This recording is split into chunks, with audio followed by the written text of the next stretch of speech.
म्हणजे गरज नसताना झालेले लय अवलादी या महाराष्ट्रात आहेत. तर त्यांना एक विनंती आहे की कोणी चांगलं काम करत असेल तर करू द्या. इथे मुलींना नोकरी लागल्याशिवाय पर्याय नाही. आपल्या माईला ग्रामीण भागात असेल तर माईला पिझ्झा माहित नाही, माईला सँडविच माहित नाहीये. आणि मी इथं विचारमंचावर बसलेल्या मान्यवरांना सांगेन, मी काही वक्ता नाही, प्रबोधनकार नाही, वक्ता तर कधीच नाही. मुळात आपलं काम मास्तर आहे, आपलं काम शिकवणे, त्या फील्डपासून बाजूला जायचं नाहीये.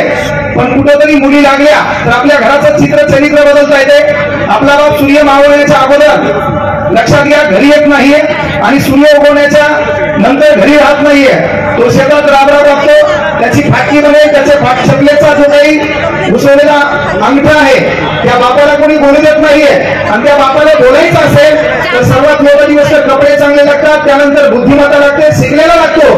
पण ती जर एखादी गोरगरिबाची पोरगी डेप्टी कलेक्टर झाली, ज्या भावकीनं राहायला घाललाय, भावकी नावाचा एक प्राणी असतो, ते आपल्या घरात येते. आमच्या पोलीस भरतीच्या पोराला माहित आहे, मंदिरावर राहायला घालतोय, किती दिवस करतो. आता त्याला काय माहित आहे 1600 मीटर पळाल्यावर धुकून कोणी बोलितलंय. आपल्या इथे माझ्या केस व्हायला धुकायला मशीचं इंजेक्शन वाढायला म्हणजे प्रॉब्लेम तो ज्याचं काही खरं नाही ते जायला घालते.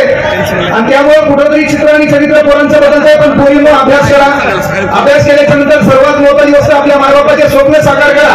कारण आपण एवढे नाबालिक नाही, कोणतरी भाषण द्यावं आणि आपण सुधारावं. आपला बाप संध्याकाळी घराच्या बाहेर बाजूला झोपलेला आहे, त्याची फाटकी बनेल पहिली परिवर्तन करण्याची पहिली दिशा आपल्याला कळाली की आपल्याला ही बनेल बदलायची आहे. आपल्या बापाला कोणी सन्मान म्हणलं पाहिजे, काका या, काका बसा.